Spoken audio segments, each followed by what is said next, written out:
Hi everyone, this is Vanilla, practicing chartered accountant. Today I'm going to discuss about topic called private limited company.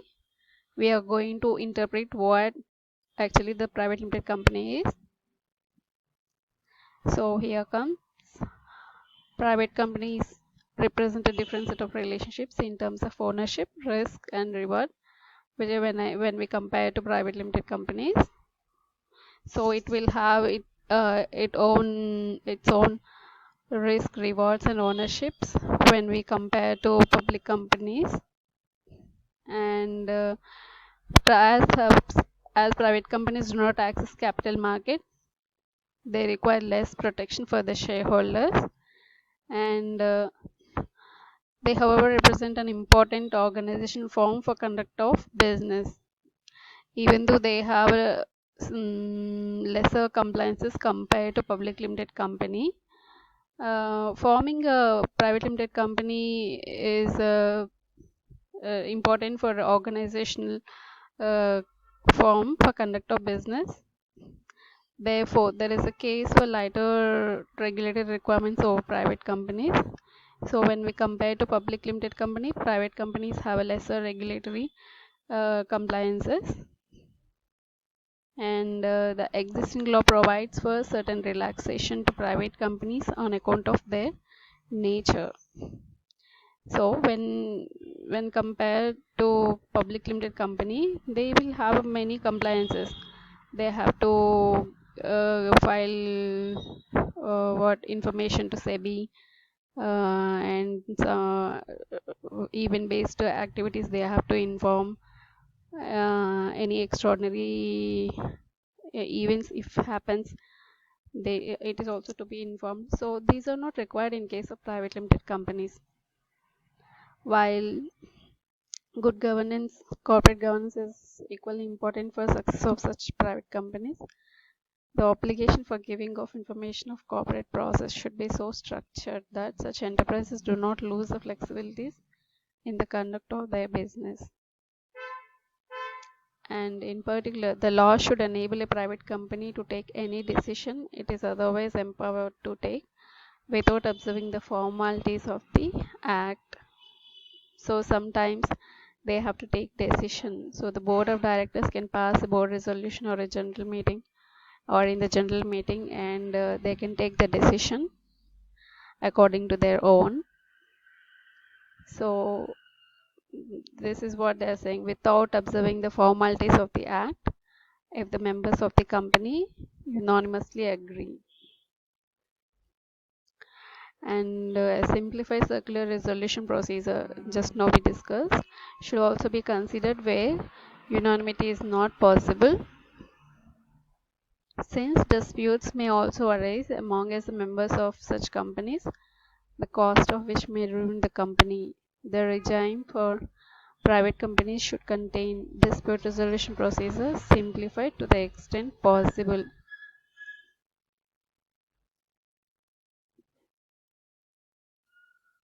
Next, the process of incorporation through registration should be based on correct information to be disclosed by the promoters of the company with full liability towards its correctness.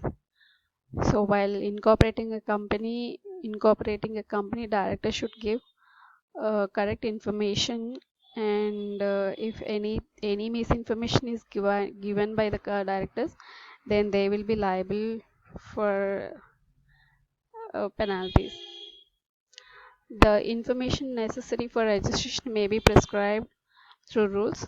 However, the contents of the memorandum of association should be part of the substantive law and not in the rules. Process of registration has become speedy and compatible with the e-governance initiative taken up by the government. These days, at MCA, we can incorporate a company within a week or within 10 days. So now, comparatively to earlier, now we are able to register private limited companies with less time. And the company should be required to make and authenticate disclosure about promoters, directors of the company at the time of incorporation. These disclosures should be prescribed to be made in a manner that allows for additions or changes, keeping pace with the developments in the company. So the company has to give all the required information about promoters and directors while at the time of incorporation itself. And the promoter and director should disclose information that establishes, authenticates their proof of residence and identity through supporting documents such as photographs, PAN number, passport, affidavits, etc. that may be prescribed. So we usually have to give identity proof and address proof of directors and promoters.